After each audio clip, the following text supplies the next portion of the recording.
And it's already 5 minutes. I would have loved for us to get up to 10 people so that I can start this meeting. So can we give people, just for the benefit of doubt, another 2 minutes so that people can join us? Yeah, great. Okay. Let's give people 2 more minutes, because what we're discussing today is very important and we cannot risk having people out of the equation. So I think let's give people a few more minutes. If we get up to 10 people, I'm happy to start. It will be a very sad one if people don't. Maybe that everybody put on their video so that we see each other and we know each other. Some of us don't know each other, you know. That'd be great. We use that time. Sir? That would be absolutely great. Yeah, so that we introduce ourselves and then we can know each other. I think if people are comfortable to do that. I know people are a bit camera shy sometimes. Okay, even if it's just oral, even if it's just audio. Can I please check if Mr. TJ is on the call? Because I just got a missed call from him. Is he on the call? I can't find him. Sir. Okay. I'm seeing him. Okay. I'm seeing his symbol. So I saw your missed call. Everything fine? Because of the message I sent to you. Don't worry about that. Okay. Yes, sir. That's fine. That's fine. Okay, we have 9 people in the call. So as Barrister Lubumi has said, are we comfortable to come on camera? Please, would love to see your wonderful face. I've missed out on everybody. I can't even remember what people look like. So please, come on camera if you can, and we'll start in the next 2 minutes or 1 minute.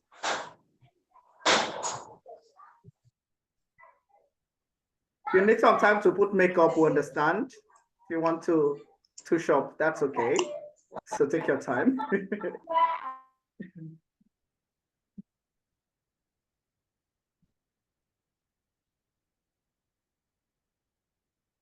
Okay, somebody said she's bathing her baby, so probably when she's done. That's okay. That's Mrs. Martha. Yeah. That's perfectly fine.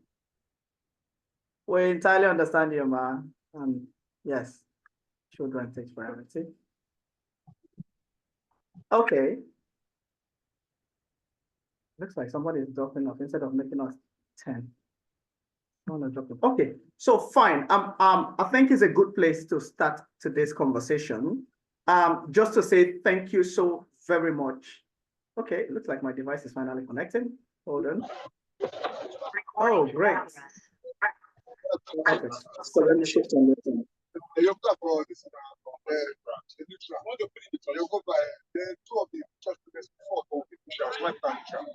Okay, I think this should be fine. Can you confirm you can hear me? Can anyone hear me?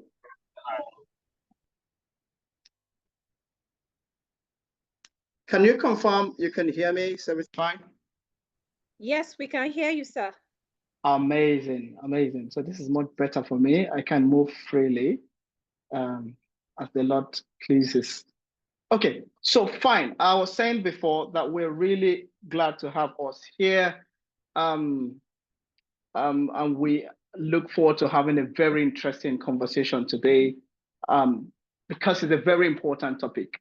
So first of all, I just want to welcome every one of us who are here today. We have roughly 10 people, amazing persons here. We're glad to have you, Madam Mata, Madam Omajunwa, Madam Joel is here. Thank you so very much. Good to have you. And Madam Blessing is here. Wow, I'm not sure I've seen her in any of our sessions. Thank you so very much, Ma. Doctor is here, and Mr. Daniel Ipai is here. Just to welcome you warmly and really appreciate you for joining our session today. And I want us to pay rapt attention because it's an interesting conversation we want to have here today. And the theme of our topic is digital parenting. I want to look at the tools for online safety for the family. Of course, the person who is here, who I will introduce very briefly, is a very, very renowned expert in the field.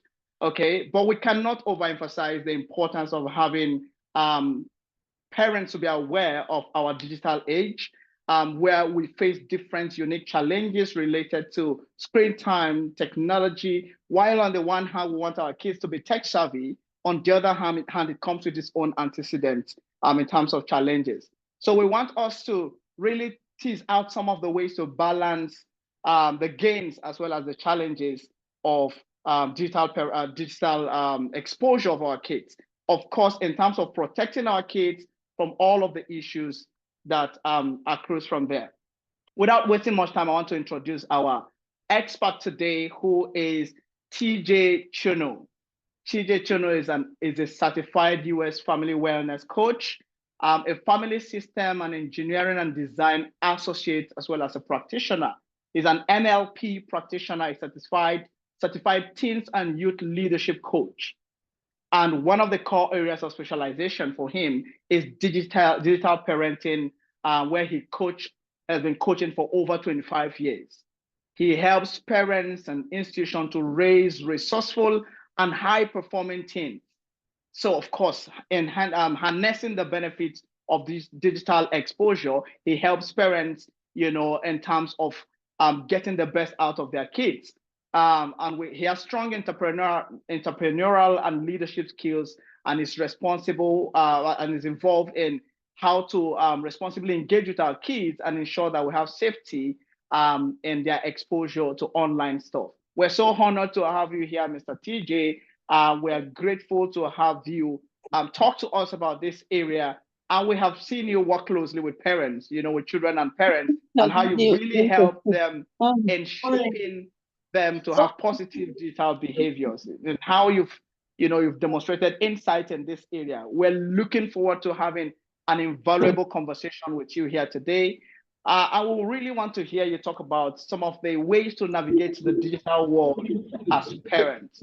Okay, just for the sake of our participants, sorry if you're joining us.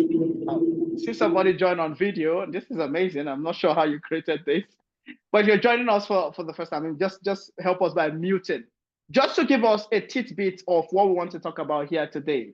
I am not the expert, okay? I'm still grappling with the challenges of digital parenting, and I'm going to hand over to Mr. Teajay shortly. But we want to really highlight to you here today what we need to know about digital parenting. So, for example, understanding the impact of technology on children, the strategies for managing screen time. Some of us would have had screen time and what that means. Of course, we want to also hear how to navigate online safety, privacy, and cyberbullying conversations. How does kids need to survive cyberbullying? And of course, we want to see how we can encourage healthy digital habits for our kids. And Mr. Teajay is going to help us do justice to that. Without wasting much time, without much ado, can we put our hands together as we hand over to Mr. Teajay Chunu? A round of applause to him. And the next voice you're going to be hearing after mine is Mr. Teajay. So, Mr. Teajay, over to you. But just to emphasize, please, we would want people to once in a while come on camera. Let's say hi. Let's see your faces and put a name to the faces, or put a face to the name. Over to you, Mr. Teajay. Thank you very much, Chinedu, and good evening, everyone. I'm so excited to be here tonight to have this conversation. So unlike the usual sessions where you just have someone bore you with talk, I think we want to make this rather very, very interactive. So the first thing I'm going to do, they have been asking this, and this is part of the challenges we're facing. I understand and I respect that many of you may not be in the best form where you are, but please, let's do this for identity purpose and also for the purpose we're learning tonight. So I want to ask you to kindly just turn on your camera for 1 minute, that's 60 seconds. Just turn your camera for 60 seconds. Maybe you want to go near where the light is. If there's no light, just go to the most beautiful corner of your home. Wherever it is, you can turn on your camera, and let's get connected. Interestingly, this is what our children do. So if we can't get into this space, then I don't think we're ready for the session tonight. But once again, I respect your privacy, but it would be cool if we get to see your face. So who's the first to shoot? Thank you, Dr. Olu Yombo, Pupola, thank you so much. I can see you. You're looking digitally savvy tonight. Thank you for joining. And who's turning on his or her camera next? Who's next? Who's the next survey person here? Who's turning his or her camera? Let's see the face. Let's know it's not just an avatar there. Thank you, Lubumi. I can see you and your amazing husband, Adewale. Thank you. Jewel says, this is my face, so I am not where I can. Jewel, that is good. Who else is turning? My wife is on the call, interestingly. My wife is joining in. Sweetheart, it'll be good to see your face. Also showing his or her face. Let's get connected. Let's get connected. Thank you, Ijoma. Thank you, Ijoma. It's good to see your face. Awesome. Yeah, it's nice to be here. So welcomed. Thank you, thank you, thank you. So Bumi, if possible, I don't know if you can make me a co-host so I could share my screen. I'd love to share. Oh, and that's my lovely wife. Okay, Sweetheart, show the face well. Show the face well. God gave me something beautiful. Show the face well. I know my son will be jumping all around her. Thank you for joining in. Thank you, everyone. Doctor, you're laughing. Voila. Yes, so I have to show forth his praise by celebrating my wife. So tonight, like I said, we're going to have a conversation, and I'm very honored to be here. I know quite all right, or probably I guess quite all right, that a lot of us, some were asking this question: from where did these children come? At the age of 13 months, you know, and I'll need somebody here to tell me his or her story. At the age of 13 months, you see them, they're already digitally savvy. They're all around your gadgets, know how to open your phone. They almost cannot do without the phone. If you want to ease them, you give them the phone, and that crying child just, you know, all of a sudden just goes silent. And you're just wondering, you know, like you're getting so smart these years. I don't know if anyone here wants, probably gives the chat you want to talk, that would be cool. If there's any big question in your mind about this generation and technology. Anyone wants to say anything, I'd love to hear your story. Sir, please, could you just check if you are able to share your slides now? Awesome, great. I think I should be able to do that. Okay, awesome. Okay, sir.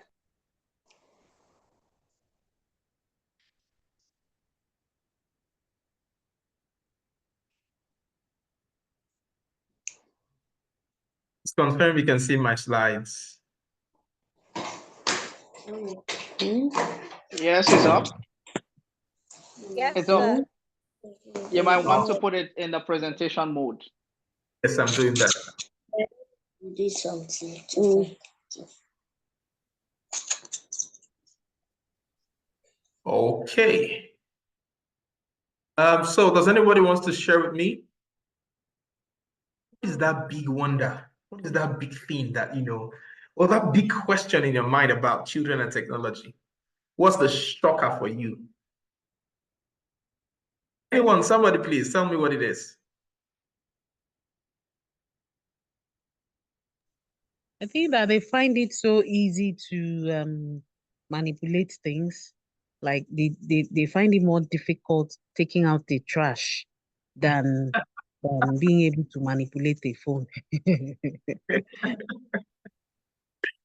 Very interesting. They find it easy to do digital things. So I think if you can tell a child to send, if he's old enough to, you know, use the device responsibly, he should be able to, he will be more willing to sit down and type all the things you have given to him than to go take out the trash. And that's a really hilarious one. Thank you so much, Joel.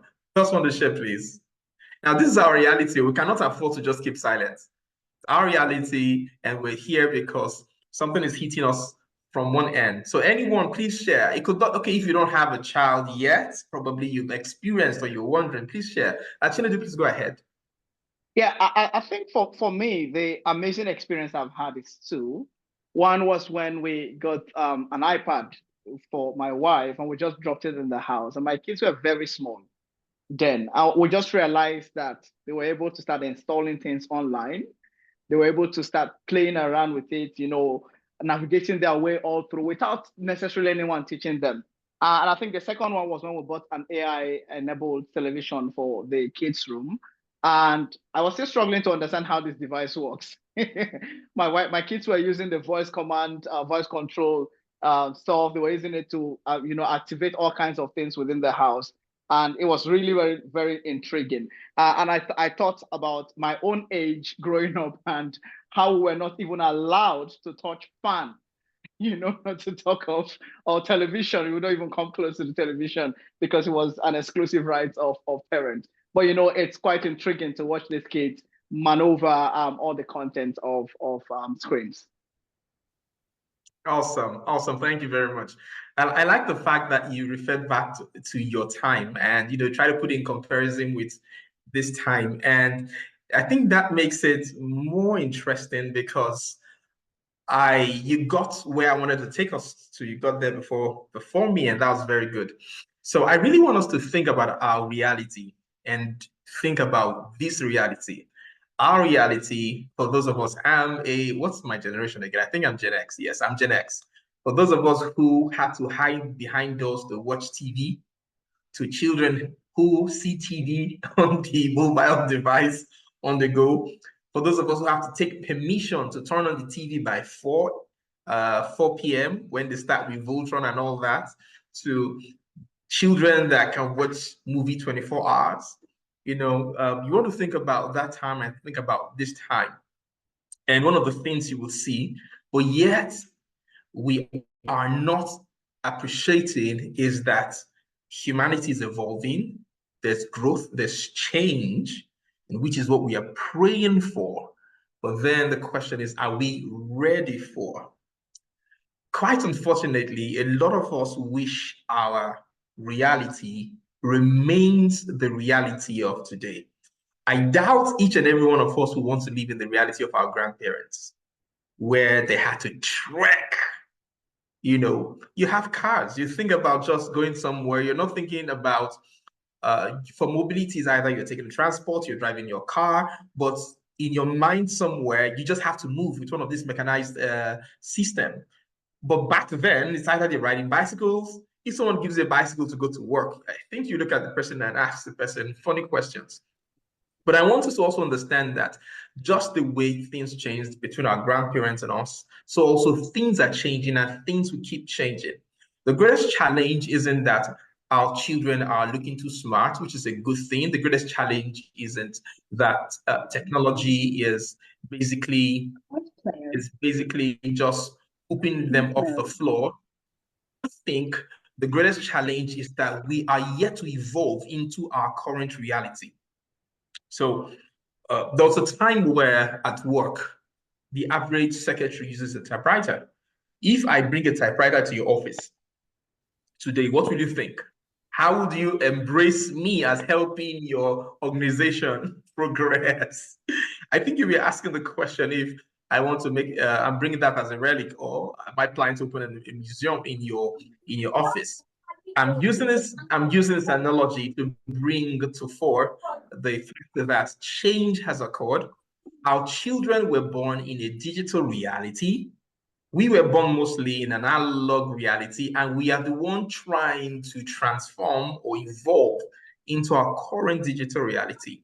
Our children are far away from our Stone Age reality, for lack of words, and they function. All they know is tech. All they know is what tech and the internet has provided.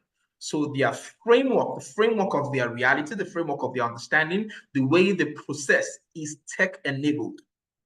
I'll say that again. The framework of their interpretation to everything you say, everything they see, and everything you do is tech-enabled. So one of the greatest challenges we are facing is how to connect and then influence a tech-driven reality from most likely an analog reality. But put this in mind. They were born into this reality, or they grew in this reality. We were born out of this reality, and this reality was created. Now, the unfortunate thing here is that we were not part of the creators of their new reality. And I want you to see where the disconnect starts. We're not part of the creator, so we find it very hard to influence their new reality because some of us are still rejecting it. There's the popular, this pastor who came then, that later on he came to apologize that what he said wasn't right. And there are many instances where the use of technology is evil. You can't watch TV and all that. And in the future, you need a TV to broadcast your message. So you see, we are stuck somewhere and we need to evolve. So I want you to think about how you have related with your children over time and how your reality has affected relating with your children's reality. Your inability to create their reality has also limited the potency for you to influence the reality, because sometimes we go out and say, hey, these people are taking the attention. The question is, why are you not part of those people? Yet they stay with you every day. Let me jump into my session, and I hope we can talk a little bit about all we have, the things we have to focus on, or rather what Chinedu read out is quite a lot, and we can't do that in just a few minutes. But like I said, I want us to have this engagement as we proceed. So digital parenting, basically, when we talk about digital parenting, it's everything parenting is, but then with a digital reality. It's basically learning how to guide and protect your children in this digital reality. So scripture says, I'm going to anchor basically on the scripture, Proverbs 23:6, when we all know that scripture. It says, train up a child in the way he should go. When he's old, he will not depart from it. Now it says, train up a child. I'm going to break this probably as we go on, but let me just pick one thing. It says, train up a child in the way. So if I want to train you in a particular thing, I should be informed about that. So this brings two questions to my mind. The first question is, who taught you how to parent? I need to think deeply about that. Who taught you how to parent? Somehow, maybe you want to answer, put that in the chat. Who taught you how to parent? Let's see. Let me get your response. If person can turn on your mic and then, let me know. I can see John says, my kid navigates search engine. Do awesome. Anyone wants to say anything about the question? Who taught you about parenting?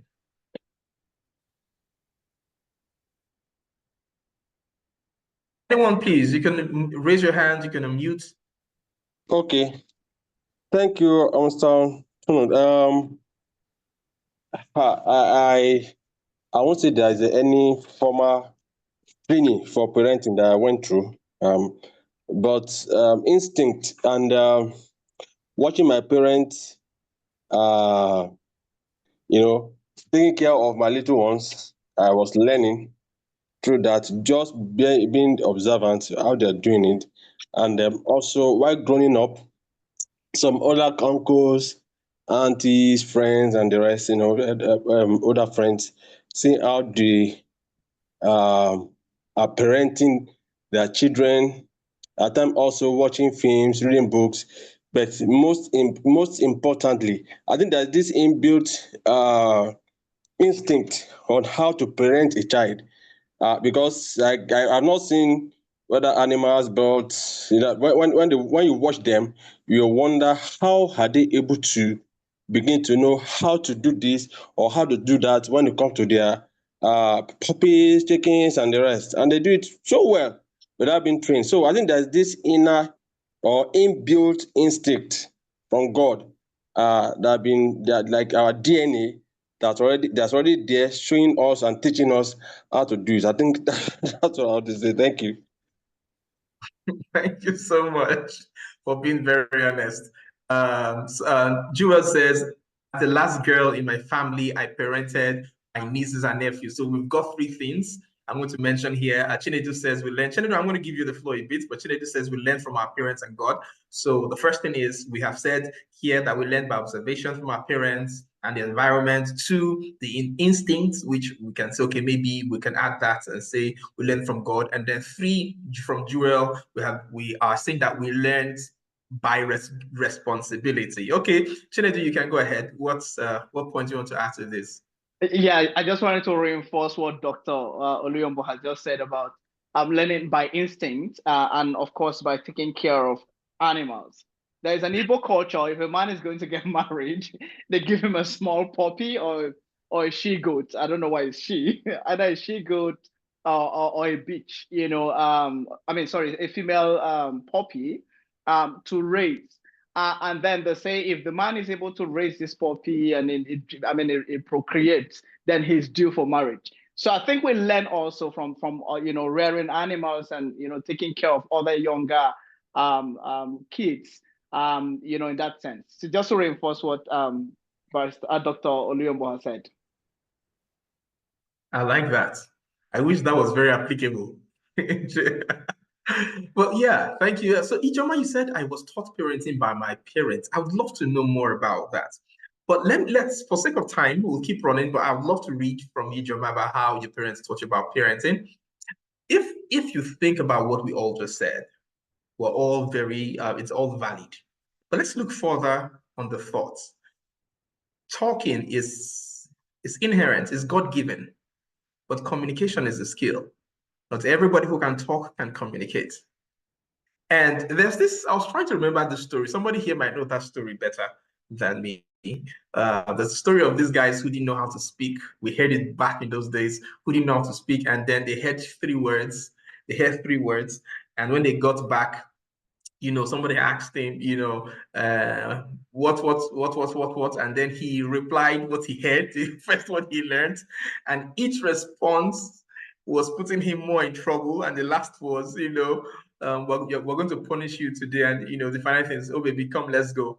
So you can imagine how he was dealt with, just using that to say that while we learn, you want to ask yourself, what exactly are you learning? Who taught your parents how to parent? Who taught your parents how to parent? And over time, we've seen that the evolution of man has also come with a lot of chaos. And this is because sometime, I want to go to the Garden of Eden. And one of the thing I believe so much is that when God came down to have conversation with man, one of the things he was doing right there over time and through his Holy Spirit today is to teach. He says he will teach us all things, is to teach. But then we are very impatient with learning exactly. So parenting is an inborn trait, but also a skill we need to learn. Everyone can go to the kitchen possibly to cook. You have the capacity to cook, but not everyone can be a chef. We need to hone the skill of parenting. So it's very, very important to learn parenting other than just thinking that you just see somebody said, I learned driving by looking around. I don't think you want to hop in his or her car to go anywhere. So parenting is a skill that we need to build. The question is, you need to, that I asked is, who taught you parenting? And that is also pointing you to the fact that we need to make parenting a conscious learning journey to become more responsible. Now, the second question in that scripture is, train up a child in the way you should go, is, do you know the way? Do you know the way? Here we're asking, do you know the digital way?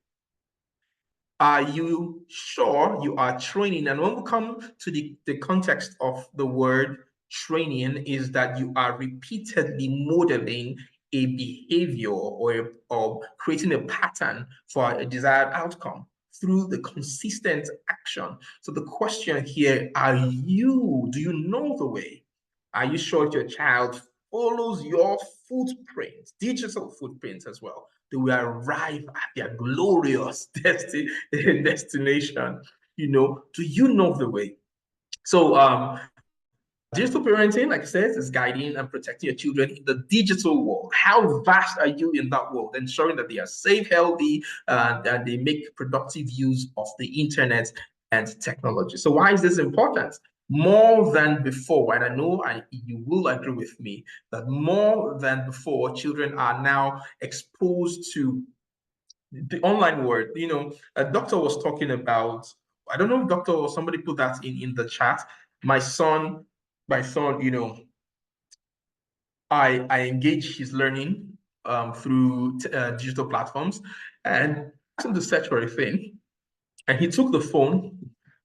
And I asked him, what are you doing? On Google, he was talking and he said, he's asking Google to give him what I asked him. I said, why don't you type it? It says there's an option to, just use your voice. And I was like, don't you know that if you type, you can learn how to spell words and all that better? And he was like, but if he speaks it, Google will spell it and he will learn the word. So the question I'm going to ask all of you, who was correct here? Who was right, me or him? Please go to the chat. Tell me who was right, me or you. Please tell me who was right. Who was right? I need this response.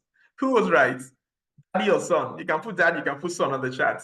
Who was right? Daddy or son? Daddy or son? Daddy or son? Let me see how many fans I have here.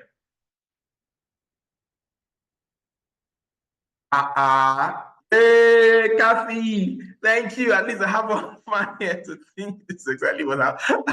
Jewel, yes, that was you who said that. Son is smarter. Chinedu, I forgive you. I think your chap is right. Sunday, Sunday till today. So you see, Abraham, yes, I know that's his son. So you see, but naturally in that position, if you were in my shoes, you'll be thinking you are very correct. Like, this guy should learn how to spell. Who says learning in the future would ever come out the way we went to learn?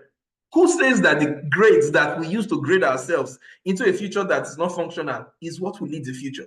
I don't want to go into education, but I just need you guys to think, from where I started, that things are really evolving and we need to be very, very aware that these things are evolving. And most times they are evolving without our permission and without our input. So, yes, actually fought to my son about this very long. I'll shamefully use it more than them now. Ijoma, you are the leading digital parent we have on this platform also. So it's also important to foster, talking about wise digital parenting, it's also important to foster a safe online environment for your children. And this is where I'm talking about, the way. So you need to understand the environment so that you can't just tell them, don't do this, don't do this. There was a research done by a group of friends, on ministers' children, and we got to find out that a lot of ministers' children immediately leave the homes like this freedom. So that safe environment was, many of them, if you have conversation with teenagers, trust me, they see the home as a prison. Okay, so are you creating a safe environment, or you are creating a prison that your children will want to run out when they get online? They want to explore everything without your knowledge.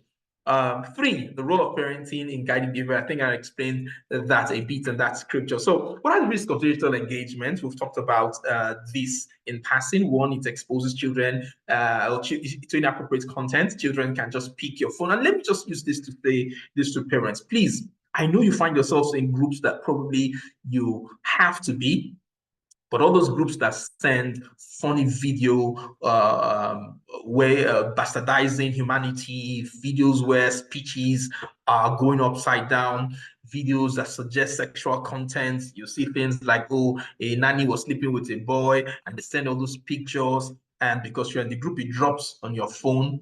Please, you can go to setting and you can disable all that things. Your children, when they pick your phone, because they can pick my phone and they can go through my pictures, when they see that, have you ever asked yourself what goes through their mind? Everything you say makes no sense when they see something that contradicts what you say. What they see has more potency to affect their character than what you say. Words are powerful, but trust me, in communication, we have learned that words carry but just 7% of the potency of affecting the meaning of what was said. And the other percentage are between your tonation and your gesticulations. So the action is more powerful. And that's why faith is not what we speak. Faith is what we do, acting on the spoken word. So we need to understand that our phones should be the first cleanest and safest environment, because that is where your children live. They live online. So our digital devices has to be clean and free from anything that suggests or opposes your values system. So children can accidentally just stumble on these things and they see violent videos or this killing, shooting, and remember, training, and when they see these things constantly, train up a child. Training is not necessarily what you come and say, okay, from today, I want you to do this from today. No, everything you allow consistently in your environment is training. I need you to know that. If you always allow bottles sleep on the ground, your children are learning to know that bottles are meant to sleep on the ground, and they will never know how to clear it off. So training is something you allow. So you need to create an environment that consistently, it's good that when you're coming home, there's the other side of this conversation, but it's good that when you're coming home, everybody is running to put everything in place, and not in a way that they are afraid, but because they know that this is the value. And yes, let them do it until they get used to it. My son, who, and I hope he maybe be hearing this. My son, who's turning 12, comes when I get home. Excuse me. When I get home, when I used to get home, they're always looking at Daddy's coming. Daddy always wants everywhere clean. That was it. But right now, he's coming and he's telling me, Daddy, do you know I did this? Do you know I did that? Do you know I did that? He's proud to say, that I kept the house clean. It's training. I remember my mom always complained about my room being the dirtiest of them all at home, scattered and all that. But, when she heard my friends calling me Mr. Clean in school, she was shocked.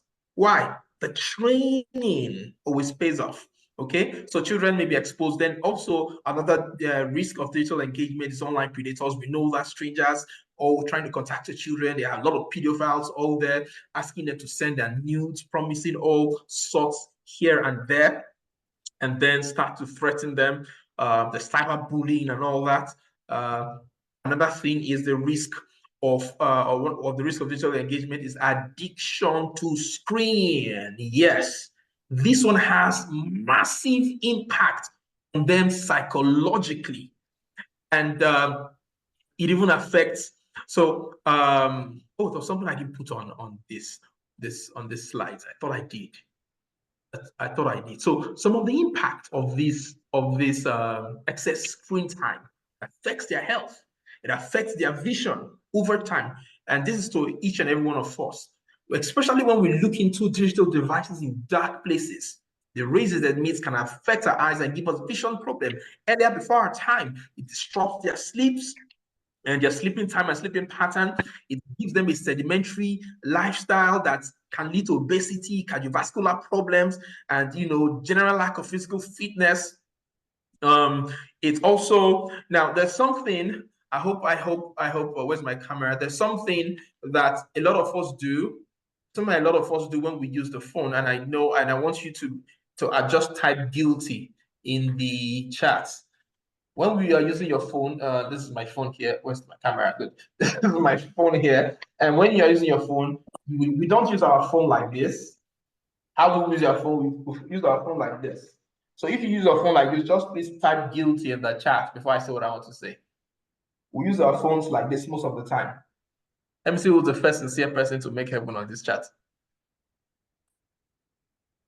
If you are always using your phone, I wish you could make this thing bigger so you can see if you're always on your phone this way, down and you're always using your phone. So who's the first person to make heaven tonight? Oh yeah. Oh, Liam says guilty 100 excess. Guilty of all. Oh, you're all making heaven. Trust me, you're all making on judgment. They got their sticks already. So every time I'm currently doing that. Oh my! Every time you do that, guess what? One thing about training is everything you do is a training. You're becoming a master of something. You're gradually having. There's something I'll look at that. Maybe I'll share that, and I know Bumi can easily get this. There's a medical term. It's called, but it affects your spine. And before you know, you're getting a whole lot of neck problem. Before you know, you are growing to be like this. So you get like those old men that has hunchback when they are old, early enough. And that's not my prayer for you. It disfigures. Now, there are some people who you have seen, this is more prominent with women who carry bag on one shoulder. You see them having winged scapula. What's the medical name? Winged scapula. Yes, scapula. Because they are used to always carrying bags and the weight is here. all of a sudden, when they are walking, they're like one of these cars who have lost the chassis is bending, like this. That's what happens at the same time when you're always like this with your phone. You start feeling that. So imagine what our children are now going through early enough because of excessive screen time, because you're always this way. So one of the things you need to learn to do is elevate your screen if you must use it. Okay, so excuse me. It also have excessive screen time also leads to a lot of excuse me. Let me take some water, please.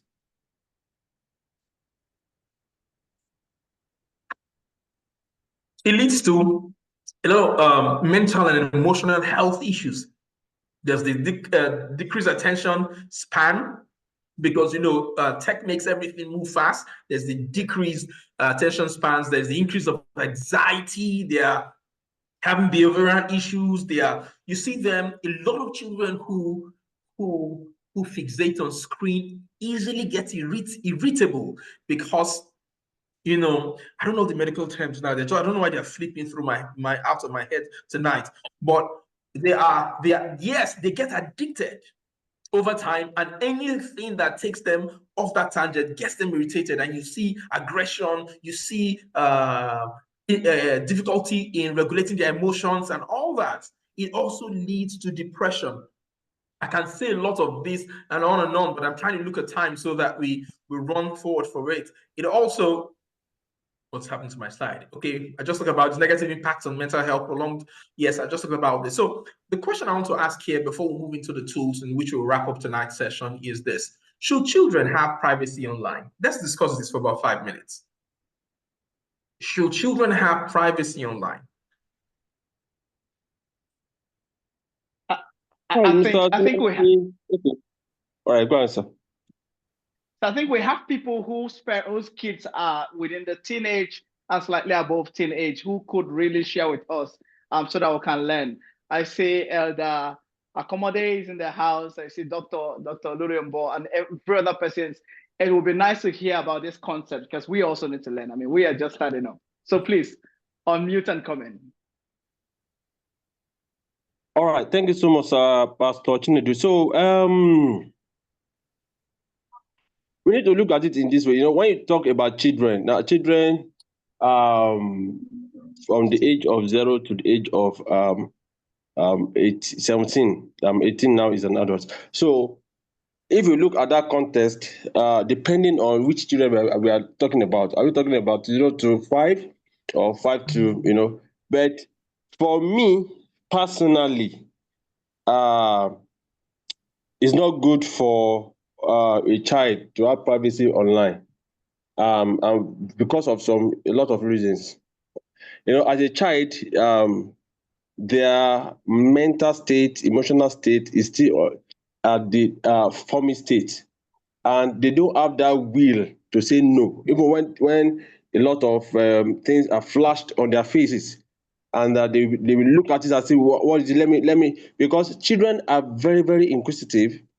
They want to see more of what they have seen or of what they have learned. So what they will do is to go deeper. In fact, more deeper than what we as adults can even go deeper. You'll be surprised your child will go deeper than that, and you'll be wondering, how do you do it?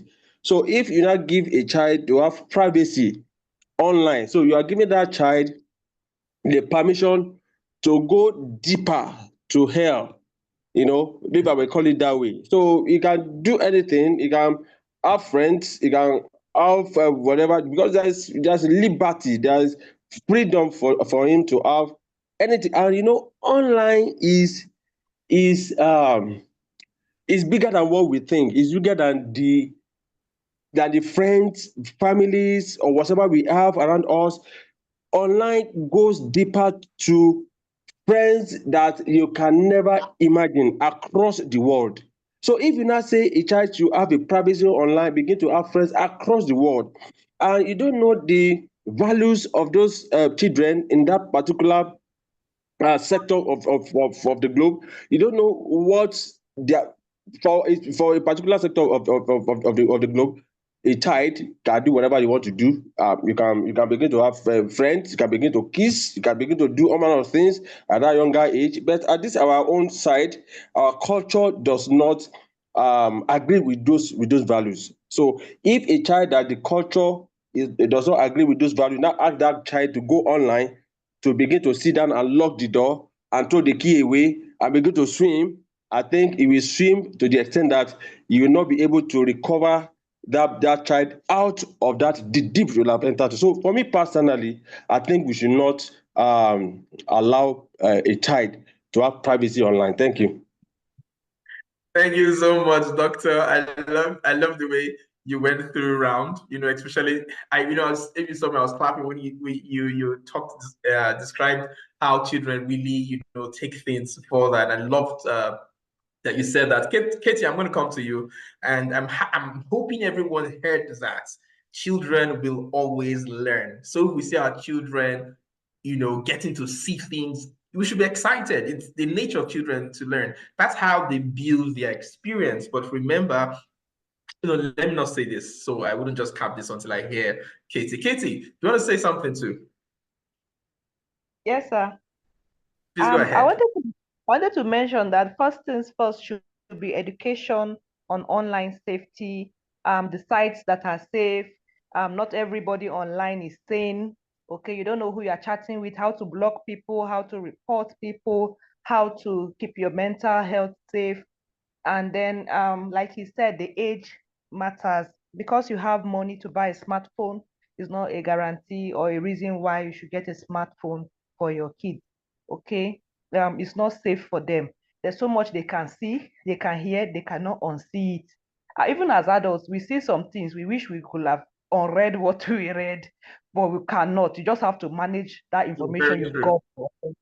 So what I would say Right. finally is, you have kids that are 13, 14, 15, thereabouts. Definitely they will get a phone at about 17, 18, 16 as they're going into higher institution, because they have assignments to do, they need to interact with the world. You don't want to deprive them so that they are disadvantaged at the end of the day.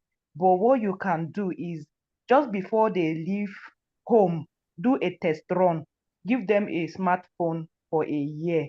You can now be monitoring and guiding. Currently, I have a 13-year-old. She uses my phone. She has few friends. She WhatsApps. I can see everything. There's transparency. She doesn't delete. I don't shout at her. When I see things I don't like, I draw her attention. We talk it over. We agree on a solution and we move on. So there should be that test running phase. Don't just buy a phone and hand it over to them. They are off to school. You can monitor what's going on at that point. So is there 1 cup of millet? Okay. Thank you very much. Mrs. Chunu, Mrs. Chunu, are you trying to send us 1 cup of millet? Kindly mute your mic. Thank you so much. And Chinedu, your hand is up. I'll just take your hand and we'll continue. Chinedu, go ahead. I think Mrs. Chunu should come in, except she's not coming in, and I'm happy to. No. She's doing domestic. Oh, okay. Okay. I was really, really excited to hear the last speaker. And I think for me, it's about maintaining the balance. And I'm happy to share a bit of my own story. Growing up, I was naive to a lot of the things that children within the, between the 13 and 17 were supposed to be exposed to. I was entirely naive. I didn't know the words. So many of the things you describe today, I was not very familiar with them. I didn't know what condom was probably until first year or second year in the university. So I was not exposed to that part of life because I lived a very restrictive life. And that had its own disadvantage, right? So I think the best way would be, and I like the idea of piloting or test running, the best way would be to ingrain certain kind of values in the children and test run over a period of time. And again, too, because we have kids in this part of the world who are very naive because of limited exposure to certain content online. So when you have them ingrained with the right values, with the word of God, with all kinds, and you've tested them over a period of time, allow them. It's going to be about them striking out the balance of what should be there, because they have to also form their own values, right? If we nurture them in that way, they get into adulthood. At the age of 18, they're so confused. because they are very narrow-minded. That's my opinion anyway. Thank you very much, my brother Pastor Chinedu. And you hit that some point, and that takes me back to the scripture: train up a child in the way he should go. And this interesting fact, it says, when he is old, he will not depart. So there is a space between while training the child and when he's old. What happens in between is not necessarily yours to dictate. So the training, everything that Dr. Kathy and you have said, falls back into the training aspect, and in training, one of the things tomorrow. Sorry, can we please unmute our devices so we don't interrupt this session, please? Thank you. Thank you so much. So I was saying that one of the things we need to do, so first and foremost, privacy, to me, privacy is a no, but the child has the right to privacy. Then also privacy, age restrictive, yes. So a child from 0 to 12, there is no child who should be doing anything you don't know. From 12, and this is now you training your child to be a responsible adult. You can't train your child to be the fastest runner running only inside your house. The child needs to go to the pitch. So we need to learn to give them the autonomy and test the results. Will your children fail at times? The truth is they will, just like you did. They will, but it's also part of their learning process. So I'm going to mention something as we go forward, but the right to privacy is age dependent. I just took my 16-year-old, she's turning 16. I just took her phone and I put her on a 1-year sabbatical. And in that 1 year, I just got this. I'm going to give her this. Yeah, you all know what this is. This is how we started our communication. Like, I'm going to take her back to the beginning. So she's going to have this for the next 1 year, so she can still communicate. And it's part of training, okay? So you must teach them. Also, one of the reasons from this age,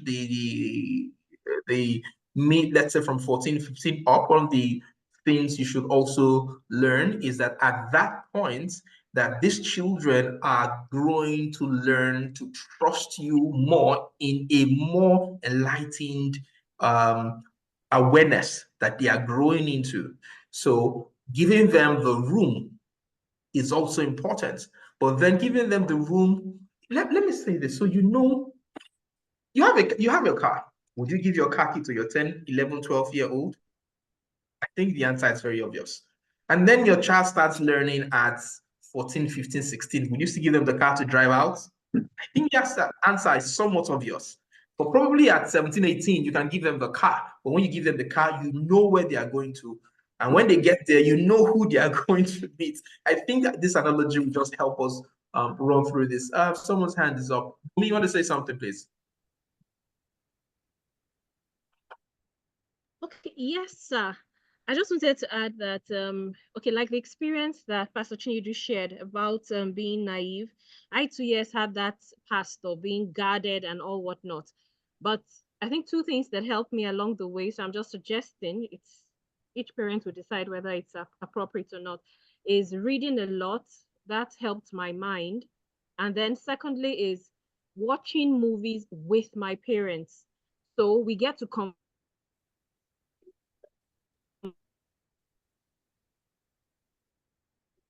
situations are dramatized and all of that down. I've done that with some of my nephews and nieces before. They would make fun of African magic movies and all of that, but then make fun of it, but sit down and let's have the conversation. So now you can now get their thoughts about different things. They don't necessarily have to leave it out. They don't have to experience it.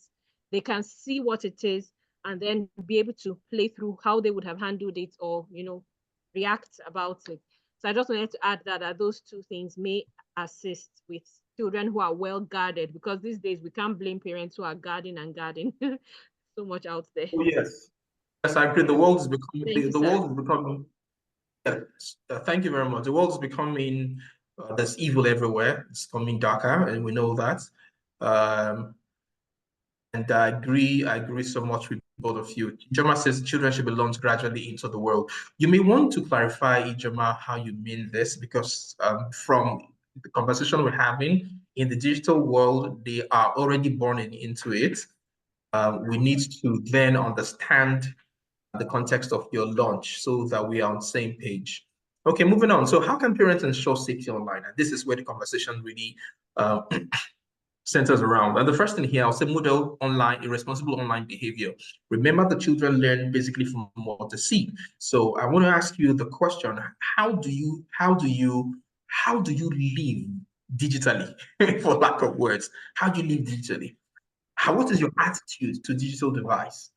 Are you home from work and then you're still romancing your phone because you have so many mails to attend to? I need you to see that your children are picking from you without you telling. So when you are teaching, oh, don't do this, don't do this. But daddy, when I say it's time for bed, you know what my daughter tells me? Daddy, please plug your phone in the sitting room. She tells me, oh yes, Captain Marvel, and I go and I plug the phone, I leave it there. Well, I hope she's not hearing this until she sleeps off. Then I can go back to what I do. Boy, I need to, when we are eating, no digital device. My wife is here, and when we're eating and calls come in, the way everybody will look at her, And that's also in creating a family media plan we may not really have the time to talk about here. But what is the behavior? Is your gadget having the best of your attention? Is your work driving you? And because you use tech-enabled gadgets to respond to your work, is it taking the attention from your family more than it should? So what behavior are you modeling? Set clear rules and guidelines for internet use. So there should be things like, and this also falls under a family media plan, when children can go online. So my children know that they have an average of 2 to 3 hours. And that 2 to 3 hours, I know what you're doing. I'll talk about that moving on. To come online, they cannot be online every time, every day. Okay. On the weekends, they may have more time. And I cannot shortchange them of this time, because in my reality, we could do without it. But there should be clear rules, and everybody agrees this. I don't know if you guys have family meetings. You should do with your children and allow your children to speak up. You help them build their confidence, so they speak up. And if they have to disagree, they will have to make their case and then negotiate. To have a better rule. And it has to be a win-win, but set clear rules and guidance. And the reason we do that is so that they learn through the process. Nobody's absolute. We need to see and consider their thoughts. But however, daddy and mommy, we have a way, we have our way, but we need to come to that place where they can trust that we are doing the best for them and not have to say things like, do you know all the things I'm working and all this is to provide for you? There should never come a time that we have to do that. 3, we learn to monitor online behavior. What are they doing? On my smart TV, I turned on my smart TV this Saturday. I went to YouTube. So every morning I turn up, I put up Prophetic Prayer Tribe prayer every 6 a.m. It's there on my TV and all that. So when you turn on my TV, the things that we show will be maybe Reverend Sam's suggestion of Reverend Sam's message, or Dunseen and any other gospel artists. I love to always play their music there. When I turned on my TV, I traveled and I turned on my TV and I was seeing Spider-Man. I was seeing some of all those freaky things I love so much. And I just like, Treasure, what have you been doing online? He couldn't respond because everything was just there, at his face. Not necessarily negative content, but the fact that, I could see what he's doing, and I have, other tools to also check that. Also, then this parental control, and many of us don't do this. We don't know how to do this, or we don't just do this. Using parental control and monitoring software is very important. That will help you monitor your child's behavior. So talking about children behavior, what they do, how they do, when they do it, all that, and with whom they do it as well. All that comes into play in that. Now, then, like I was just talking, I'm going to mention some softwares, but I want to hit something before I come to these softwares I can use. Supervise online activities also, and then finally, and that's what I put with all the fire around, establish open line of communication about online activities. And that's what Katie was trying to talk about. But I want to say this, the greatest safety tool, online safety tool, is this one, communication. And most times we take it for granted. Now, children would respond in spaces where they are respected. I'll say that again. Children will respond in spaces where they are respected. When you communicate with your children, do you impose yourself as this? I hope that is gradually wearing off in our generation. Our fathers always carried first and second. You imposing yourself as this father, this mother, who's all powerful, all knowing, who never did anything wrong or can never fail, who is the brimming, shining light that internet is now revealing to your children that all those things are lies. Is that how you're imposing yourself on your children? When you communicate with your children, are you talking with so much authority when they already know that you're daddy, you're bigger, you're better, you are stronger, you're everything at this point? Is that how you communicate with your children? Are you the commander-in-chief of the armed forces that gives instruction and never listen? Is that the kind of how do you communicate with your children? Are you coming to just fuel them with so much fears, like parents told their daughters then, if a man touches you, you get pregnant, and many men touched them, they never got pregnant, and that was the opening for them to start jumping around with many men touching them until they were taught wrongly. How are you communicating with your children? Do they trust you? In my family, I grew up my children teaching them to always say the truth, because the truth will set you free. And I will always know when you lie. In fact, my son one day was asking me if I'm the Holy Spirit, and I always know what he does online. Because anything I do, you will just find out how and all that. But we've created this place where he comes and said, Daddy, I'll always be truthful, and this is what I was doing. I know I shouldn't have done this. They should be able to trust you. And when they are able to trust you, then everything, every input, every suggestion, every command, if you want to, for lack of words, every instruction now is held with utmost reverence. Olayemi Olukoju, your hands is up. I yield the floor to you. You have a question or a comment? Comment. Good evening, all, and thank you for all that you have been saying.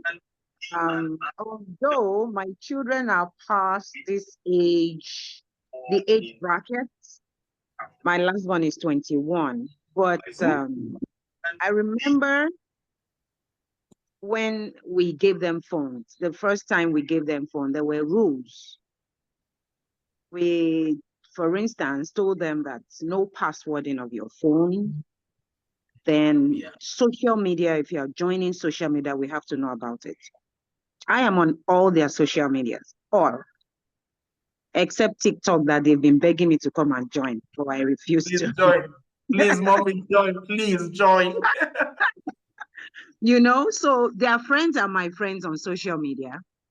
So when they talk, I comment too and talk about things, and we share views and all that. When we gave them the phones, we told them specifically, don't join social media until you're 18. Do you know they refused to join some social media because I said until they're 18? Facebook, you can't find any of my children on Facebook because we told them, don't join social media. Just text, call, and do all that. But now, after 18, they joined all the joinable, so to say, social media, and they've started passwording their phones. But I just wanted to say that the rules were laid down, because if you don't abide by the rules, we seize your phone. We take it from you. And we always tell you, once it is 9 o'clock, submit your phone. Okay, if you don't want to submit, we must not catch you on your phone after it's 9 o'clock. So that's what I just wanted to say. If you just set the rules, but I don't know now if children will want to abide. Then phones just came out and they were all eager to have phones and everything. So whatever you say, oh, fine, we'll do it. But now that if they could use our phones, they know our password. They know Daddy's password. They know my password. They can just access our phone. So that's just, there was transparency and all that. So that's why I just wanted to comment on and contribute. I'm learning, maybe for Thank my you. kids. I'm Yeah, learning. I think I'm giving you the award, the Digital Mother of the Year. Oh my God. My mom is going to be 80. She's even on TikTok. Yeah. My mom, yeah, she lives in the Please, US. She's on please. TikTok. I was shocked when I heard my sister said her children register all those things for her. So she makes comment there and everything. So that's just it. Okay, thank you so much. That's so beautiful to hear. My mom is 82 and she's on Facebook and struggling with Instagram. I doubt if I put her on TikTok if she will survive. You know, and I'm happy you shared what you shared, and that reinforces the fact that we need to set clear rules and there need to be consequences. In my house, they know they can't take their devices into their room. You know, that's one. And in, you know, talking about family media plan, it's a whole bouquet where all these things are put, and then your children should be able to read and agree. And like I said, because time is changing, you cannot just become that alphas. Statistics, we have it that 9 of every 10 children whose phones were seized and all those things, they have parody accounts that you do not know. They are still engaging online. They will go and use one alias. I've saw my daughter's many this thing online. Well, because I know how to go around. I found her online and she was shocked. You know, she changed her name and she had all the names they call them and all that. And you know what? She blocked me on everyone so that I will not find out. These children, they are smart and I love them. I never take their ingenuity as a pain point that drives drives me into anger or something. No, I'm always excited because now let me just say this. Let me say this. Every parent listening to this. Every being is a unique expression of God. Please note that. Every being, so every child. Now, know that your child is not your property. Your child is God's property. Because the spirit, my son one day, we're having a conversation and he laughed. And he just laughed, my brother. Eh? Your what? That was my first reaction. Yes, My yeah, like, his brother, yeah, and his father. yes. Come to think about it, if God is our father, what does that make two of us? Think about it.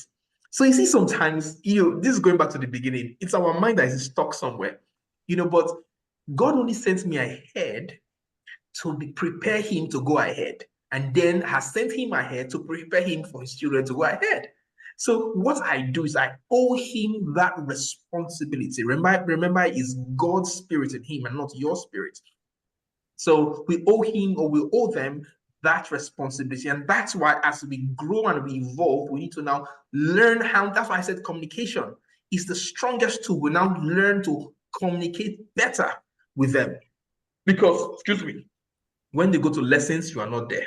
The teacher who is there is overwhelmed with how many children under his or her nose. Yes, we have CCTV cameras, but you are sometimes too busy, worried about so many things that going to watch the CCTV camera in school is not your priority because you are trusting that the teachers are doing what they should do.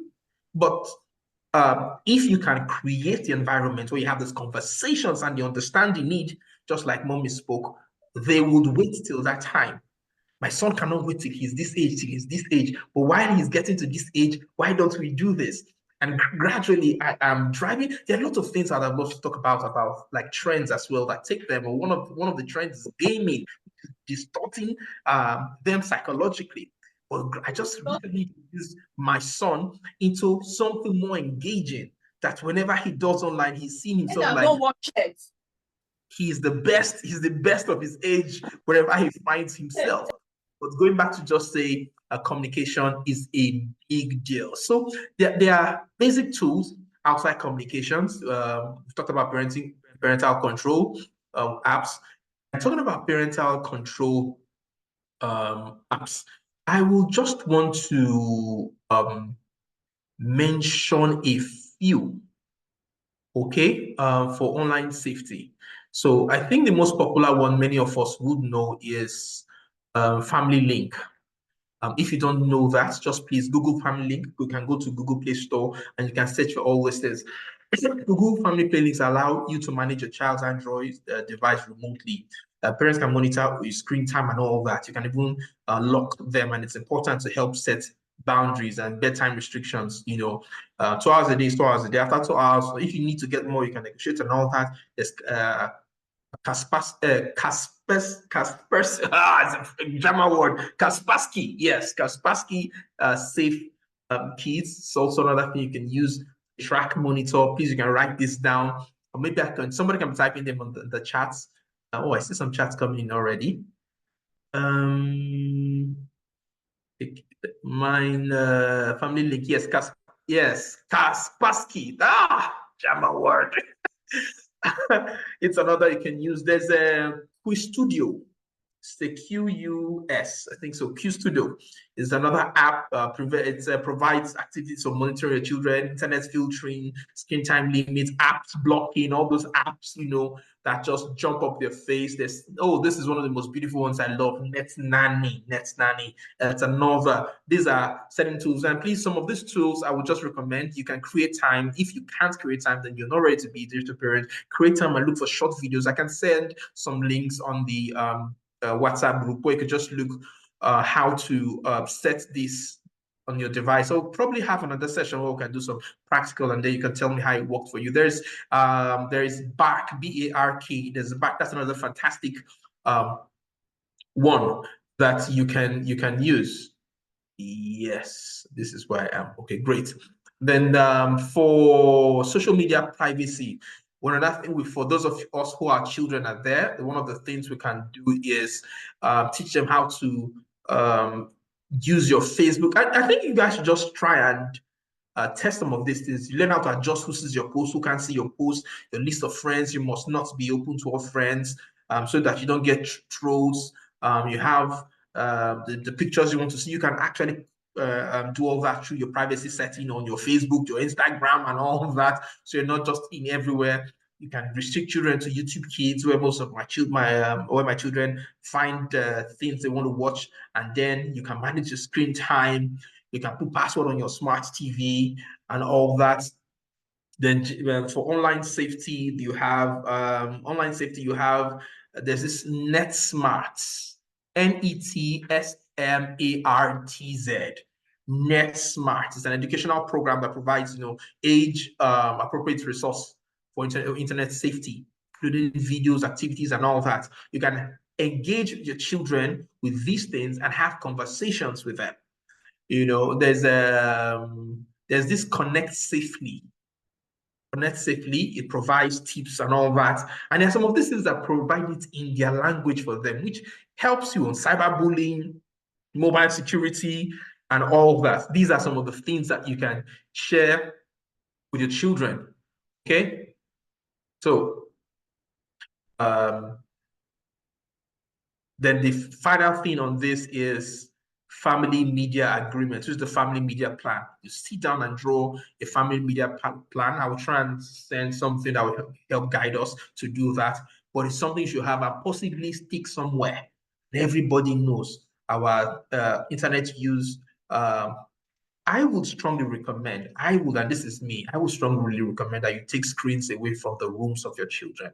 That's personal, but I would strongly recommend, knowing how it affects them, you don't want to put them in this space. They should learn sometimes to stay and engage without it. They wouldn't die. You didn't die, so they wouldn't die. So you should ask yourself some of these questions. Thank you, Engineer Diola. Oh, Engineer Diola, it's good to have you here. He's also a tech guy. No wonder you could get all these things. I was saying, thank you for sharing them. You ask yourself these questions. What are my family's values regarding technology use? You need to know that not just the family values regarding technology use. And if you do not have a list of family values, you want to consider having them and sticking them where your children can always, I would always recommend on the door. So as they are going out, my family, they recite it. The Chunu's family is a family of love and all that. They recite it. You want to ensure that you have them. We talked about communication. How do you communicate about your child about online safety? And then I've also talked about modeling. Are you modeling the right behavior? And finally, on this question, you ask yourself, am I aware of the apps? And that's what we just talk about, the apps your children use. Sometimes you want to just talk with them. You want to even sit and play with them, get to know. And these TikTok guys, oh, no time. TikTok is, I don't know the words to use, but TikTok is going to change a lot about your children. If you are not paying attention, please go and open a TikTok account and start to see. Children, and TikTok also has the very positive side if they know what to do. Children, a friend of mine made 200,000 naira on TikTok. What are they doing? Tap their screen and sharing gifts, having competitions and all that. We remember one of the things I said is why digital evolution was happening. We were there watching. God created us, and in His image and likeness. And the first introduction of God is the beginning. God created. So our default response to what we see in life is to create. Sadly, many of us, rather than creating, we are just criticizing and condemning. We are not in the line of creation, so our children don't see that God capacity in us. So they follow other creations. Can you imagine Gucci and the rest giving people's identity? iPhone making people feel more relevant than you who bought the phone? So you want to ensure that you are, even if you are not creating, you are aware and you are following and you are engaging. And you need to always learn to sit with your children to do that. My daughter goes on social media fasting. I laugh and I hear, awesome, awesome, awesome, awesome. Thank you. Have that conversation. There's a question that came up earlier. I think I'm going to go that as I wrap up. So some healthy ways to channel your children's passion for technology, tech boot camps and workshops, STEM programs, coding platforms, robotic kits, 3D design, game development. See, children want to engage you. That's one of the things we don't know. And because we are not giving them enough content to engage creatively, they disengage and go and carried away by a lot of other things they see. But when they see that they can create one or two things, like I discussed with my son, when he's playing his Roadblocks, so I'm asking, he was playing on one device, his sister was playing on another device, and they both met in the thing, and they were telling me I was there. Oh, who's doing this? Who's building this? They showed me what you're building, and he's now telling me he's built a supermarket. He's done this. He's done that. I'm enjoying, and I'm joining in, and then I'm asking him certain questions I was asking certain questions that made him started doing that. But one of the things I started thinking was, Daddy, I want to create my app so that a lot of people, because I asked him this simple question as such. The people playing the game and the person who created the game, who do you think is smarter?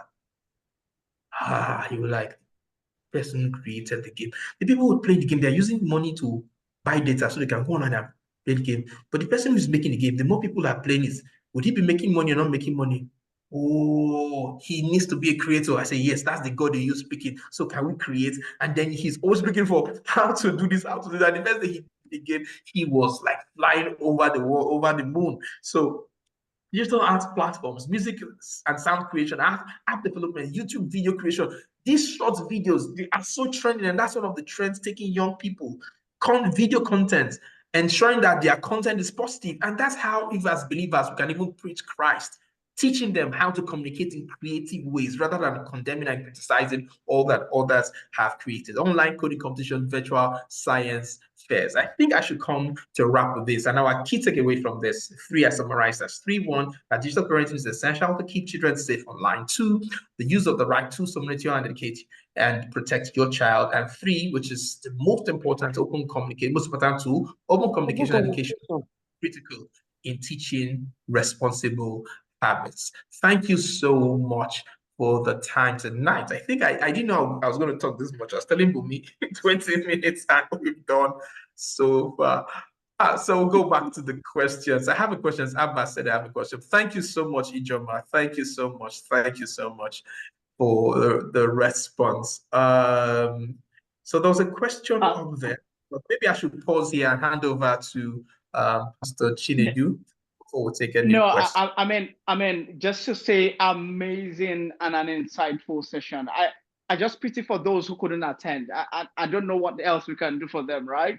we try to create all of these platform for people to really learn free of charge, free of charge. I was telling Barrister Lubomir that I have a friend in Los Angeles while I was there a few weeks ago, and he charges as much as $250 per hour for a one-on-one counseling session. And he's just an upstarter, right?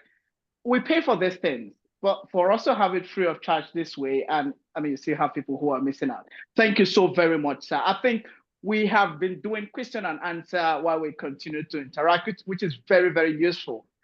We will probably just have time for a few questions, and we promise with your content, if we can get the slides, it's very, very rich, very, very rich.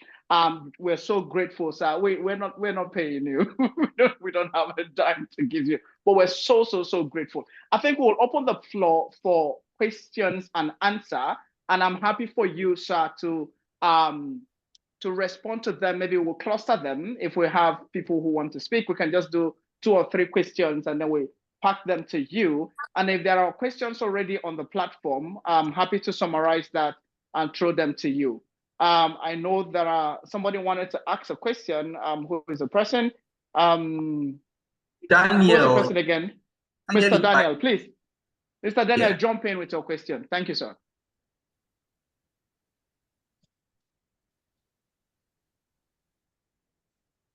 Mr. Daniel, if you heard me, just jump in with your question, please.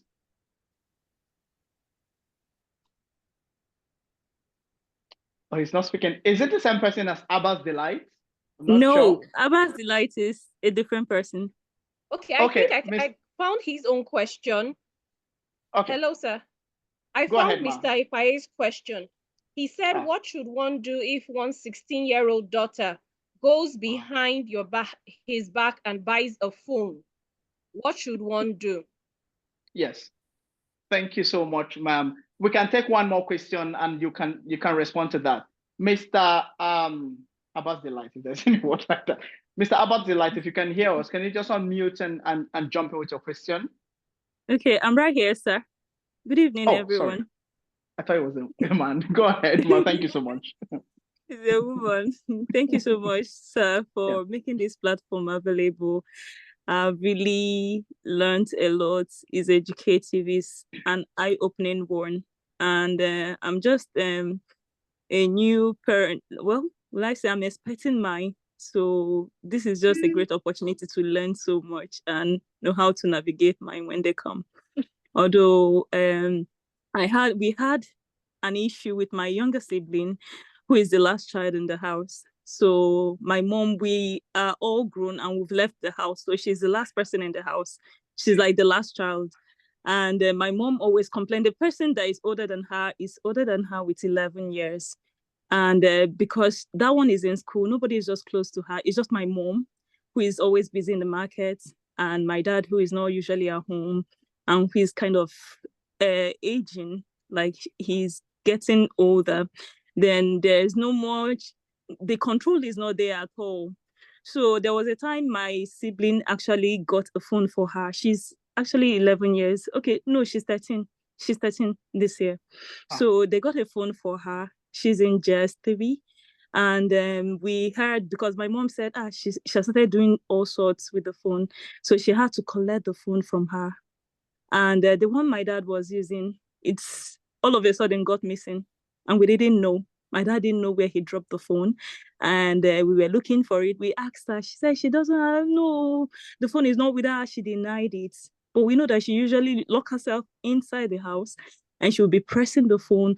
But whenever she's called, she said, no, she's not with any phone. You search, you won't see any phone with her. And the little one my mom bought, we couldn't find the phone. It was difficult. Nobody was there. Nobody is even at home with her. It's just my mom and my dad and her. And she's just 13. We are far away. We don't know how to control that. We don't know how to put the control. So it was just out of our control. We are just praying, God, please help her. She's too young for this. So when we now agreed, we had a meeting and we said, we are taking her to secondary school. She has to leave home because she was doing also, sometimes she will look herself inside, she won't come out. For a long time, even in days, we'll be looking for her. Where did she go to? You knock on her door, she's not inside. Like she won't respond, but she says she's inside. When everybody's out, she'll come out. Like, we were wondering, what has this thing? We couldn't even imagine what's happening with her. But I know that she writes stories. When I came back home, I saw her writing stories, and she was saying that she writes stories. But lately, she started telling my mom she's writing stories for people online, and they are paying her. A 13-year-old girl. How did she get to know that? We don't know. And she's making friends. She has friends online. She's on dating app. A 13-year-old. We are like wondering what is happening. So we had to do a meeting. She stopped school. Like recently, she stopped school. Go to school. No, she can't go to school. We are scared. Why is it that you don't want to go? That she doesn't want to go to school anymore? What is happening? It was strange to us. We started praying. We are like, God, please intervene. This is out of our hands. So we now. So I will quickly just wrap it up, and I just have 2 questions from that and the other one. So we had to do a family meeting. I don't know. Can you hear me? Yes, you can. Go ahead, please. Okay, so we did a family meeting. We said, no way, she can't be at home anymore. Let's take her to a boarding school. Will that help her? We said, oh, that might help her. So going to that boarding school, all of my siblings, we agreed we are sending her to school. So we agreed, we pay for the school fees. Now going to the school is my home, my family church. They have a school, and it's a model school. Is a good school, like we've heard. We don't know. We can't even. We don't. We know. There's no way you can also control a child when she's in school. She can also do whatever she wants to do if God doesn't help. So when she's going to, she knows that she won't go out with any phone. So my mom was like, if you can't bring out all the phones you have, there's no school for you. And she said she liked the idea of actually going to a boarding school. We said, okay, no problem. We paid a lot of money for it. And when she was about going to school, she brought out all the phones she had with her. The Android phone that my dad we've been looking for. She even bought a one for herself. Somebody that is 13 years. She brought out like 3 to 4 phones. My mom was shouting.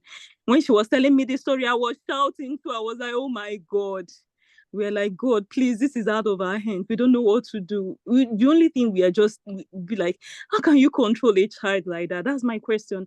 And again, sometimes younger ones, they don't like staying with an elderly person. That's the age we are into, and we don't know how to even do that. We don't know how to go about that. And thank God for this platform that just this class is happening and we are learning. Another one I want to ask, apart from that one, there's another one. She's in school now, and she's happy where she's very intelligent, she's very smart, but that has taken a lot of her time. She doesn't have time for herself. She doesn't have time to help my mom in the shop. She doesn't have time for anything. For church, she doesn't. She can stay on phone for days and hours. Like, that was getting out of hand. So that's one. Another one is if you have a parent that is a social media savvy, who is an influencer now, like, and you know that you are having a child, how do you try to strike a balance? You know that when you know that your own work, the kind of work you do is online, you're always on phone, you're always on screen. So how do you balance it so that your children, they tend to follow what the parents do? So how do you balance this so that your child won't actually follow that way on time? Maybe it's too early for her, but they are seeing daddy doing it. They are seeing mommy always online. And how do you control that? How do you balance it so that it won't affect their growth and all? Thank you so much. Thank you. Wow, thanks so very much, ma, for sharing that really tough situation. I think many families are grappling with this, either in terms of siblings. Mr. TJ, you are the expert. So 2 key questions from her, and then the other question for talking about a child who has gone to take money somewhere to buy phone. I think they're all related. So let's cluster it and then respond within the next few minutes. Over to you, sir. Okay. Thank you so much, and congratulations, Abbas Delight, in advance for your baby. Thank you, sir. Yeah, for your digital babies coming as a digital baby. I hope on the first day she's crying, she's not stretching the hand for the phone like we've seen in some cartoons. I hope this made you smile. Okay. First, let me start from the last, creating balance. It goes back to the place of communication. So my son, my daughter, if I was at home, like I was telling Bumi, you would have seen them here coming to put their head and wave and saying hello, hi. They get to understand that when dad is here, there's a day my son told somebody that my father works for Zoom because he's always having Zoom meetings in the evening. So he's always having Zoom. I'm always having Zoom meetings. So my father works on Zoom. My sessions with my clients on Zoom as well. My daughter will come and that thing that is saying, she wants to join and say something. What have I just said here is your children need to know what you do with your devices.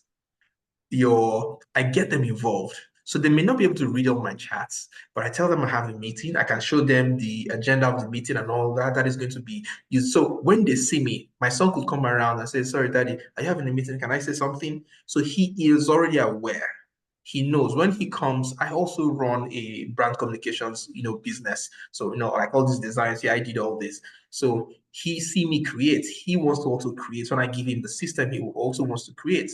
So I am not doing it in isolation of our children. That is something unfortunate that many of us are not seeing as our parents did and we are not doing. In those days, when they're going to the farm, they carry you to the farm, but because of tech these days, we've just disconnected and you just give them the device, you're doing your own work, you're busy really doing what? Are we really doing more than our parents? You want to really ask in terms of impact. So you want to ensure that they are part of. So parenting is not a part-time thing. It's not what you do when it's convenient or when it works. It's what you do on the go. So children need to be aware at all times and then possibly provide support. So my wife runs a travel business. And you need to see sometimes my daughter comes, she's carrying paper, she's saying, what are you doing? She's writing all the tickets, but she sees her mom trying to write all the all the tickets she's not used on all that, or you're doing reports, and you just see her, she's acting it. So whenever they see us in that space, they understand. So it's not, oh, I have to do this, then do this for the children. Is that I am doing it on the go with them. Okay, so I hope that answers that question. Then for the other question, I'm going to put it all together, but this is one of the things I'm going to say. Those questions you ask is not what I can answer on this call. That's the scenario you painted is not a do you want rice or beans? And I say rice and beans. No, there has to be back-end conversations because there are layers. There are layers and layers of activities and non-activities, communication and non-communication that has brought her to that place. The truth is, she has an online parent. The online parent could be her peer, could be anybody. The truth is that she's been exposed without education. She doesn't understand digital literacy, and she has gone to explore, like one of the Dr. Oluyombo said earlier on. She's gone to research and she's finding things out. And please, parents, may your children not discover you out of their discovery. I pray that prayer again. May your children not digitally discover you out of their discoveries. And that is why you need to be very engaged. And like Mama who spoke, her children or her children's friends know her online and all that. And the truth is, one of the things that, in as much as your child may feel that is weird, your child's friends are actually tripping that you are digitally savvy and all that. I go to my daughter's school and she's the only one not excited. She's the only one not excited. Your mom was my mom. Sorry for interjecting. Sorry, please. I say that's so true. What you just said now, that they always tell her, they always so say, oh, I love your mom. I wish this was my mom. Yes. That was what I was pointing, So your child may not appreciate you, but their friends appreciate you, and that appreciation makes them respect your child, and it helps gives your child a healthy sense of identity. So we should have some back-end conversations to that, but everything I've said about communication, and unfortunately, because we are not equipped with the right skills or tools, sometimes we just feel doing this. Oh, sending her to, when you just said to the boarding school, I was shaking my head here because it's like something's complicated, and then we have to complicate it more further because we don't really understand what is happening. So this is just to give a soft landing. And please don't flog yourself so hard with the way things are. There's nothing that doesn't have a solution. I'm happy you kept on saying we're praying, and in this place we do pray a lot, but then we should have some back-end conversations. And then just dropping it on the first question that says your child went behind your back, what should you do? I would say turn around and look at your back. Why should you have? Yes, turn around and look at your back. So, I told you statistics shows that children will always do this. And you should not know that they would do this. And then when they do this, what should you do? Trying to shoot the child and all that will just even drive the child further away. I was one of those blessed children who happened to be the one that was flogged the most out of 6 children my mom had for my dad. And, after those flogging, they thought salvation has come. And that flogging was just preparing me for the next adventure that will increase the cane they will give me later. So one of the things you want to do is create the healthy environment. Create that healthy environment where your child can have this conversation. So should I say this here? No, yes, I'll say this here. I should say this, and I hope we're learning. So I saw a conversation, my child was having with somebody about her disvirgining herself and all that. And I'm relating it to this. And then I know what the average parents will do. But I called her, we drove out, and I was not asking her that if she needs condom, I could buy condom for her. And she was almost like, Daddy, where is that coming from? I said, whenever you were planning this, your disvirgining thing and all that, she was shocked to her teeth. Yeah. The conversations we had in that car and everything led to the agreement of the next 1 year she would do without the phone. I didn't have to flog her. I didn't have to break my head. What that told me is that I needed to be more in her life. What those actions pointed is that there was a gap in our relationship that something or someone else was feeling. And that's also what happens between us and God when there's that void. Something, remember when you cast the devil and he sees the house empty, 7 more will come back and occupy. So the worry should not be, oh, she got a phone behind your back. The worry should be, why was there a back in the first place? So think about it. Everywhere should be front. In worry, we say where belly face. Everywhere should be front. Everywhere should be front. So even when she's taking that action, she can take the action and possibly have the communication and the conversation, maybe not with you, maybe with your wife, or maybe with the brother, or maybe with the sister, because it will end up coming around and coming home. My daughter today, I dropped her at her lesson. She's just 5. I dropped her at her lesson. I bought lunch for her. I mistakenly took the lunch away. I didn't know it was in my car. And then this evening, my wife went to pick her and they were complaining that she did not eat. And I was like, what's happening? Just to realize that she left the food in my car. I almost wept because it was almost a full day. And her lesson teacher got food for her and she refused to eat. She said she will eat the rice that my father bought for me. And my wife was saying, that is my child. That is my child. And that is what we're trying to do. Build a culture in your home that will not allow these things happen. And even if they do happen, like I said, yes, there's a tendency that children will fail. We bring it back to the fore as part of building character, and we'll have that conversations. Why did God always come down to talk with man? Is the question I ask. Why did he?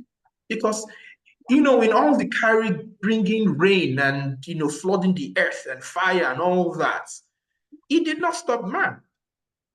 He did not stop man. The evil world kept on multiplying, until, he went until, he had to bring us back to the place where he's having daily conversation with us through the Holy Spirit. And the unfortunate thing is, some of us forget that the Holy Spirit reveals all things to us. And we leave him out of the equation of parenting. So we remain blinded to a lot of things. So I will end by saying this. The Holy Spirit is the technology of God that will make parenting a beautiful journey. Thank you very much.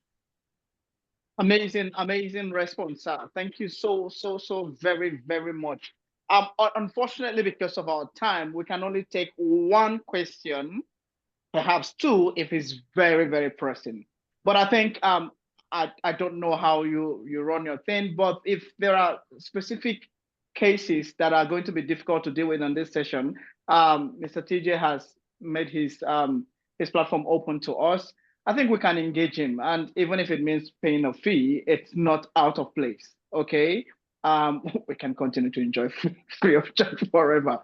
This is what he does for a living. So please and please, we're happy to point people to him, consult him for specific issues. Do we have one burning question, and we have additional one? I want us to wrap up in the next 5 minutes max, so that I'll have people go back and prepare for tomorrow's service. I saw two hands initially up. Is it very burning? Please come in. Yes, sir. I have a 22-year-old that is in the university, and it's about the privacy for them. I think her age, she has gone beyond privacy. She's actually not my biological daughter, but she's staying with us. So from time to time, when I pick up the phone to do one or two things, maybe like I needed something from the phone, the kind of chat I see there as things that I'm not comfortable with. And because it's not my biological daughter, there's a limit to which I feel like I'll go. Because the next thing, we women, we have this battle, strife. You have everything you have, I have it, kind of a thing. So I don't want to put the relationship on a strain, but I'm also careful. So what I've been doing is I try to bring it up in devotion, as if I'm not talking particularly to her, and I start addressing some things, and I see some change.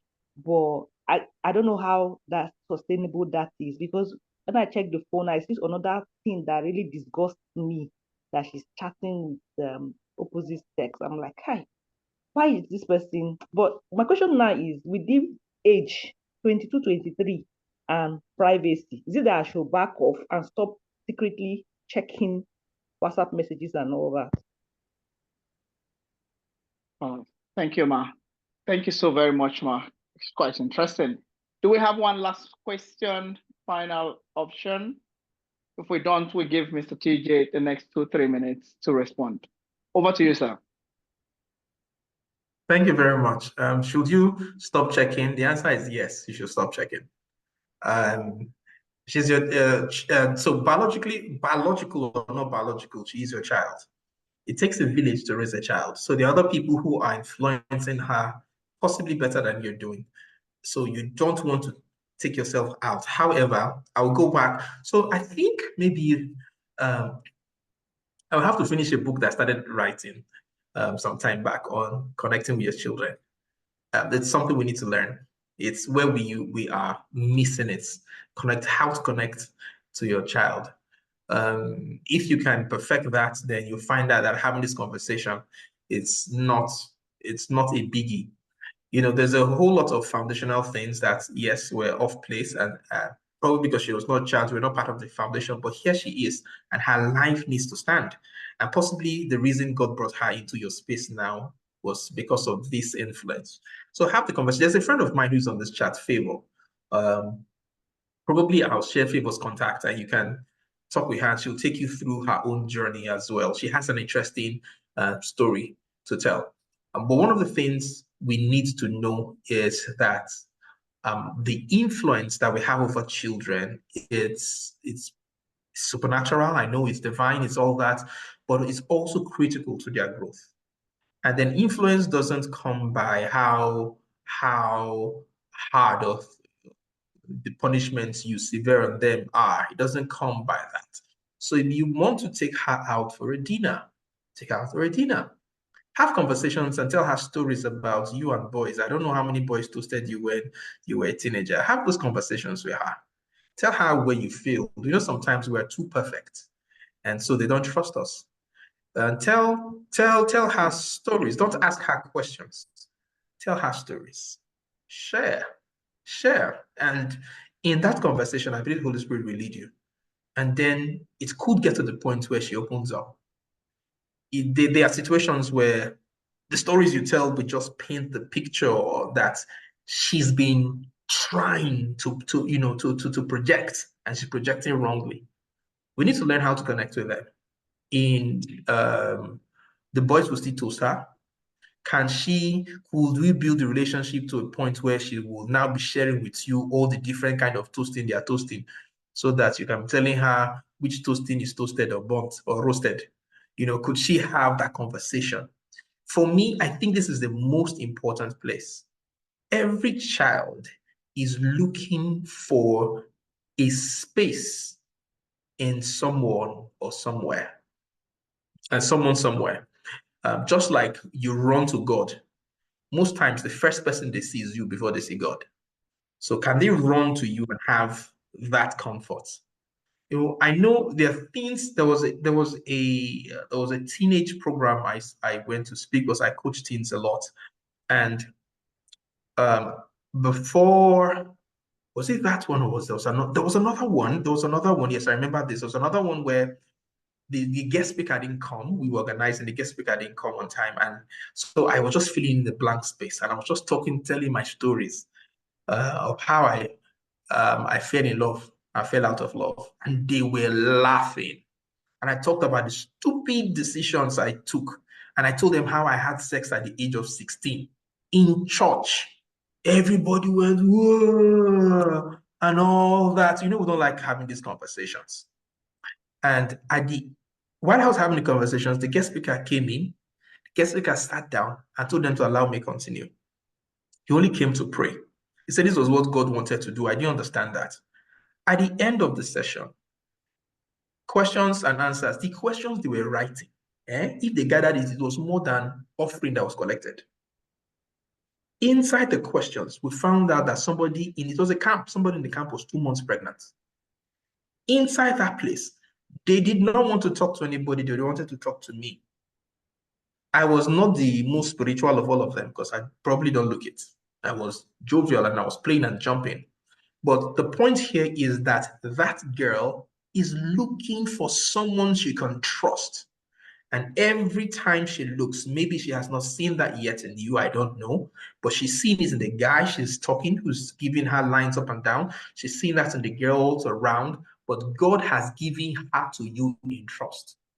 So you need to consciously now work that relationship. I've said this, it's not the tools. You can go and block and block and block. I found out something some of them do. Since you cannot really see that one, you want to block chats, they will go and create a Google Doc, and a Google Doc is in the cloud, and they can tell you the assignments they are doing, and they're using the Google Doc to chat. And there are so many smart things that this, the devil just gives them ideas, quick ideas, and they'll run all that behind. But if we learn how to use the greatest tool of communication, you build that safe environment where you have this. Yes, being vulnerable with children makes some of them open up to you. Thank you. My children will sometimes ask me how daddy spoke with me and what I said. It's as good as if I have any altercation with my wife, I apologize to her in front of the children. So my son will never think maybe raising your voice on your child is the way to go. I'm that vulnerable. So Kathy, I think you just want to ask the Holy Spirit and then allow yourself connect with her better than anyone has. I hope this helps you. Thank Wow. you, Sai. Wow. I wish we can go on and on, but thank you so very much, Mr. TJ. You've really blessed a lot of us. And I think we're not Oliver Twist, but we would want to have you more often. But what we want to do also is, if with your permission, to put your profile and your phone number, your contact details on our platform in case anyone has peculiar issues they want to resolve. We are just here to create that enabling environment where issues can be resolved in our homes, right? And while we return all the glory to God. Unfortunately, we can't go beyond this because it's already 6 minutes to 9 and people would want to start logging out. So thank you so very much once again. Thanks so much to everyone who has participated in today's session. All of your questions and your comments has really helped in enriching this conversation today. And I'm glad that we have this on record. Thanks so much to Dr. I said doctor. Maybe you'll be a doctor, Barrister Lubumi, for having this recorded. I think this is a very go and get the course form now. Thank you so much, everyone, for participating. There's a lot of things I've summarized, and maybe I'll just put it on the platform. It's a lot of learning for me. My kids very soon will be going to finishing primary school and going to boarding school. I'm asking myself, are you really prepared for that phase? So there's a lot to glean from this. Thank you so much, sir. For those who are joining us for the first time, maybe you're not on our platform, we are the Transforming Church Couples Fellowship. A couple, yeah, if you're joining us for the first time, Couples Fellowship, Couple Ministry, whatever it is, we're known as Lovers Forever, or Covenant Keepers. Thank you for joining us today. Please, Barrister Lubami has been dropping lots of links on the platform. Please join our platform. We have lots of conversations online, as well as offline. You would definitely be blessed to have us, to join us and be part of what we're doing. Thank you so very much to Elder Olayemi Akomode. Thank you so much to you and Daddy for all your massive support. Thank you so much to our ESCOs, Dr. Luyonbon, his amazing wife. I've seen Mr. Robert and Mr. Gideon on the platform and every other person within our ESCO. Thank you so much. We're super glad to have you. Thank you so much, sir, and hope to see every one of us in church tomorrow. God bless you.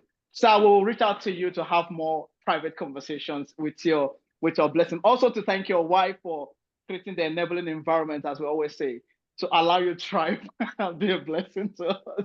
God bless you all, and this is me saying good night. Good night, sir. Good night. Thank you, everyone. Thank you for the opportunity. Good night. DJ, good night. Good night. Good night. I don't worry. Yes. Is that Mr. Benson? Yes. Good night, man. Mr. Benson, it's been a while. Oh, it's breaking.